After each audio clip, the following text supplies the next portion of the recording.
Ahojte kamaráti, tak dnes by som chcela natočiť video na tému skutočná versus povrchná láska. Začala by som tým, že médiá a spoločnosť nám často prezentujú, že sexuálne spolužitie je mimoriadne dôležité. Že je to pomaly to najdôležitejšie vo vzťahu, že si musíte bezpodmienečne rozumieť, neviem ako úžasne v posteli, aby ste mali dobrý vzťah. Plus v seriáloch často vidíme len v reklame, že sex, intrigy, nenávisť, akože úplne niečo ako také bežné, ako keby to malo byť normálne, že intrigy, sex a nenávisť sú to úplne A v časopisoch často čítame napríklad články typu ako sa pomstiť kamarátke, keď mi prebrala frajera. Akože to je tiež také veľmi, by som povedala v úvodzovkách, že potrebné riešiť takéto veci. Hlavne v časopise by som povedala, že taký veľmi časopis, ktorý vedie v úvodzovkách takýchto veľmi povrchných článkoch, je napríklad časopis Cosmopolitan, ktorý fakt, že ako úroveň hlbšieho nejakého života 0 bodov. Dobre, ale o tom som nechcela hovoriť. Chcela som hovoriť o tom, že z takéto zvrhlosti a neviazanosti, hlavne mladých ľudí, profituje najmä pornopriemysel, antikoncepčný priemysel, potratové kliniky a podobne. Čo tým chcem povedať je, že má zmysel čakať so sexuálnym spolužitím do svadby. Sexuálna abstinencia dáva priestor, aby sa mladí spoznávali hlbšie po iných stránkach, duševne, duchovne. Venovali treba čas modlitbe, času adorácii, eucharistii, ísť na nejaké púte a podobne. Ako taký ďalší argument by som možno spomenula, že rozvodovosť u takýchto ľudí, ktorí čakali so sexom po svadbe, je len 0,5%. Títo ľudia, ktorí dokážu abstinovať od sexuálneho spolužitia, si dokážu byť verní v manželstve, lebo nepodvedú jeden druhého kvôli sexu pri prvej príležitosti. Napríklad, poviem príklad, že keď je muž dlhšie služobne preč, alebo žena má rizikové tehotenstvo, dokážu vydržať bez sexuálneho spolužitia, pretože boli na to naučení pred svadbou. Jednoducho, nie je to pre nich také, že musia sa nechať ovládať pudmi, ale naozaj dokážu ovládať sa vôľou a rozumom a nie pudmi.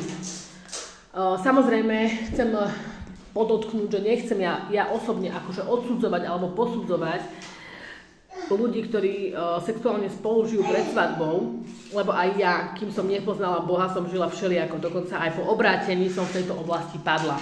Čiže ja som akože posledná, ktorá by som mala akože niekoho teraz kameňovať, len práve preto, čo som si prežila, vidím, že sexuálna abstinencia prináša dobré ovocie. Keď počkáte s pohlavným spojením do manželstva, bude to akoby taká čerešnička na torte a o to viac si to povedzme vychutnáte, alebo ako by som to nazvala. Človek je jednota tela, duša a ducha. Mali by sme rešpektovať aj ženskú plodnosť, ktorá pre niečo bola Bohom daná človeku.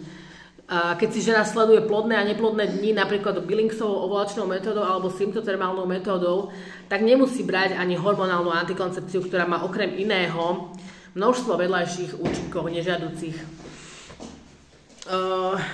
Ešte by som tak podotkla, že ak si sa rozhodli počkať so sexuálnym spolužitím po svadbe, je dobré povedať, že treba si určiť také hranice, napríklad v tom, že poviem, keď som chodila na Campfest, to je taký kresťanský festival na Liptove, ktorý býva každý rok v auguste, tak tam Vládko a Maťka Žákovci mali takú prednášku na tému, že boskávanie až po sexe.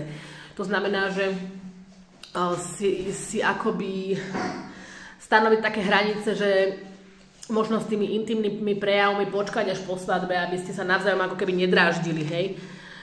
No a čo som chcela ešte povedať je, že tento svet nás väčšinou ukazuje, že vášnivá láska a ľudia, ktorí si nedokážu odolať, že to je to úplne ale keďže sme ľudské bytosti, mali by sme sa ovládať vôľou, rozumom, nie pudmi. No a úplne na záver by som podotkla, že by sme mali ísť k žriedlu pravej, nezištnej a sebaobetujúcej lásky a tým žriedlom je Ježiš Kristus. U neho nájdete pravú lásku, milosrdenstvo a odpustenie a hovorí sa, že ak sú vo vzťahu traja, muž, žena a Boh, tak všetko je na správnom mieste. Ak náhodou, že teda sa niekto z vás rozhodne, je vo vzťahu, alebo je aj slobodný, ale sa rozhodne, že ak stretne toho právého, že chce počkať so sexuálnym spolužitím až po svadbe, tak odporúčam časopis, ktorý sa kedysi volal, že Milujte sa. Teraz sa ten časopis volá Ostaňte v láske. A tam je tzv. Hnutie čistých srdc. A už niekoľko rokov existuje aj Hnutie čistých srdc manželov, kde sa môžete ako keby pridať a v tomto hnutí čistých srdc sú vlastne mladí ľudia, ktorí sa rozhodli čakať so sexuálnym spolužitím po svadbe a môžete sa tam pridať a takto sa navzájom povzbudzovať. Takže to by bol taký môj odkaz na dnes. Na záver vás pozdravujem a želám vám krásny a požehnaný deň. Ahojte.